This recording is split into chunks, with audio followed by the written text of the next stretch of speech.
As I stand here, one of the most important lessons of my life is right here. This little black book has saved 3 people's lives, has not only changed the way I look at knowledge and technology, completely changed the way I look at life itself. First time this little black book saved someone's life was in one of the best places a broke, living on ramen noodles and Twinkie eating college student could ever be, the Golden Corral.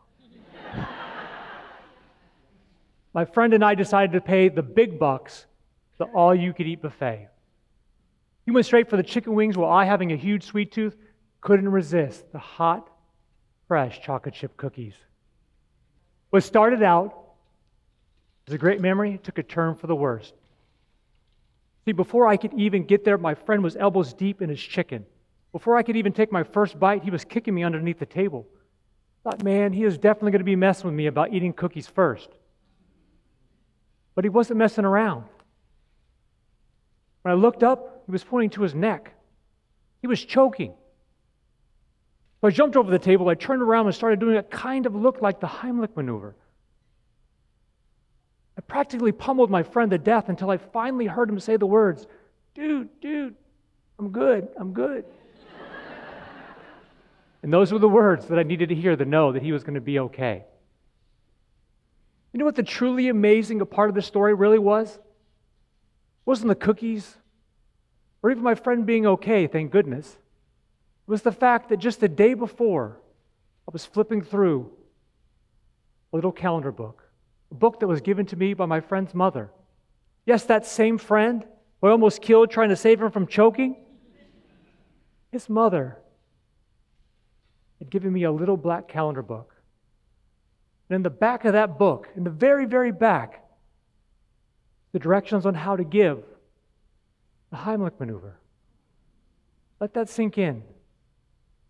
Just 24 hours before her son had choked, unknowingly, she had given me the directions on how to save her son's life.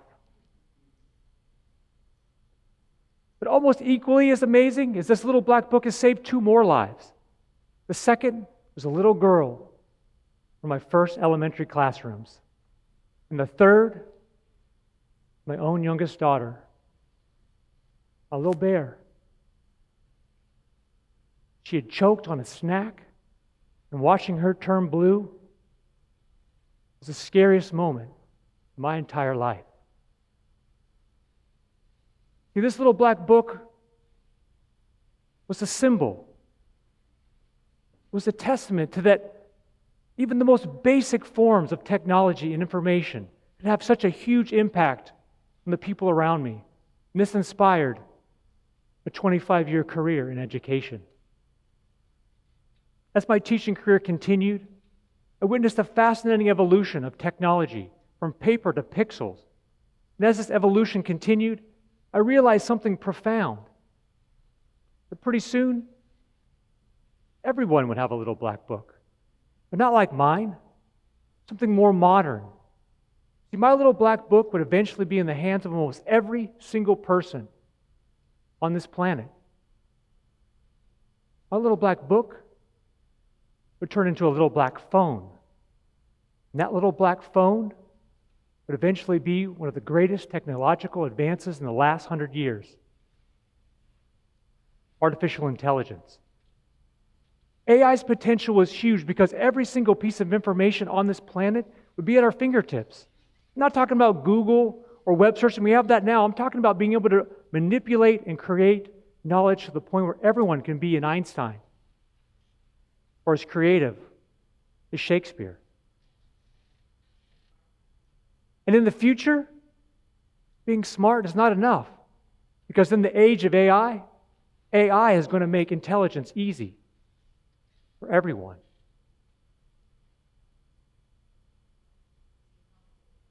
Seeing how cool artificial intelligence was, I jumped on the bandwagon thinking this is exactly what we needed for our students.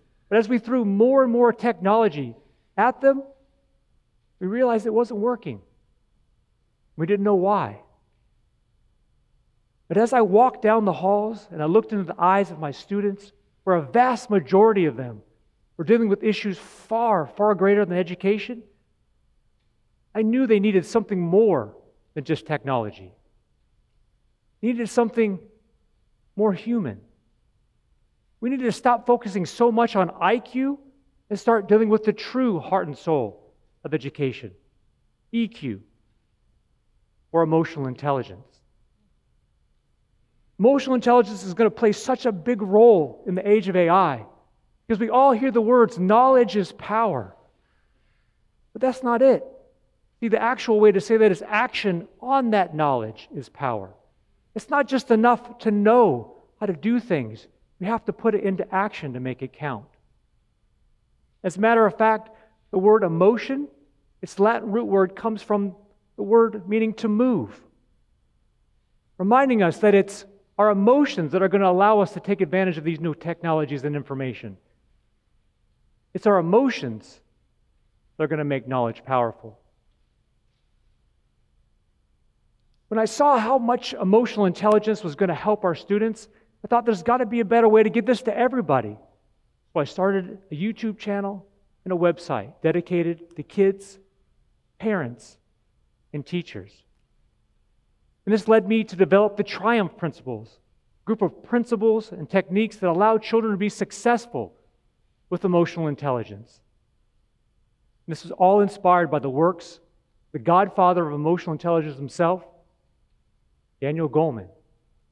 And today, we're going to talk about the first three: temperance, resilience, and interaction. Let's talk about the first one, temperance. Temperance is such a big deal for emotional intelligence because in this digital age of distraction, our children's brains are constantly in a state of fight or flight. Their little minds are loud and jumpy like barking dogs, and they can't concentrate. This is because their brain is in the limbic system, or what we like to call it and tell our children, this is the barking dog part of the brain. But the good news is that we can change that. We can change from a barking dog to what's called the wise owl.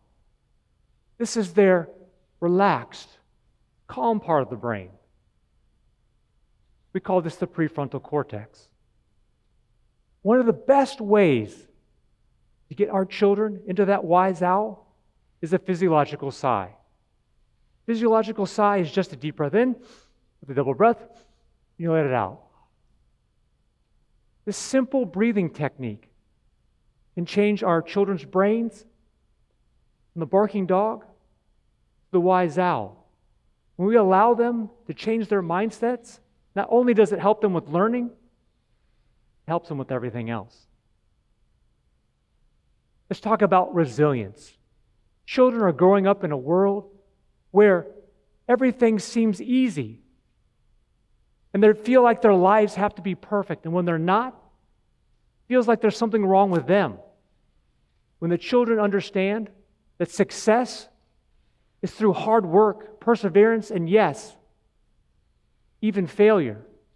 When they understand that failure is informed and losing is learning, they understand the true meaning of resilience, which is not about never falling, it's about getting up one more time than you've been knocked down. And the last one is interaction. Humans are wired to connect.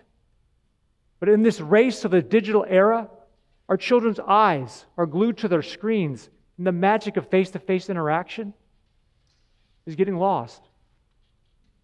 But we can change this. We just have to allow our children to practice communication like everything else.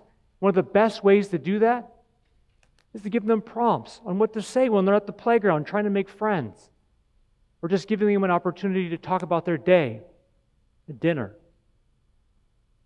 When we allow our children to practice communication and interaction, their interaction gets stronger.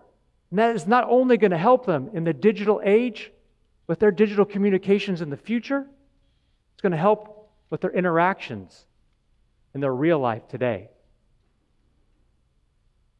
temperance, resilience, and interaction, it leads us to a fundamental truth that in the age of AI, emotional intelligence is going to reign supreme. And the story of the little black book, it doesn't end with the lives it saved. Through the rise of the emotional intelligent child, the legacy lives on by the action that inspires every day. As we prepare our children to intertwine with technology, we can't just let them struggle in the age of AI. We must make sure that they triumph through emotional intelligence, which is based on the strength of their own humanity. I wasn't going to include this because this person is very private. But the connection to emotional intelligence is too grand not to continue. Their connection with emotional intelligence is too great not to share. See, this little black book saved one more person. I want you to imagine a person in their prime. Beautiful family, great career. They had it all. 3 months ago, in a routine medical exam, they got the worst news of their entire life. They were diagnosed with a rare form of cancer. This created such confusion for their family with all the medical technology and jargon. But it was the silent whispers, the lessons, the little black book that became their guiding light. Through temperance, they were able to control their emotions and protect their family from such a horrible situation. Through resilience, they were able to step up to the fight and never give up. And through communication and interaction, they were able to find the best doctors and the best surgeons. The fourth person that this little black book saved, that life was mine. Emotional intelligence got me through my darkest days. And through the actions and the lessons of emotional intelligence, the doctors are now saying that this could just be a bad memory. Out of all these stories that I've told you today, the most amazing one is the fact that all this time I thought that I was saving the next generation, but through the lessons of emotional intelligence, the life that I ended up saving was my own. And I'll be forever grateful for those lessons for the rest of my life. Thank you.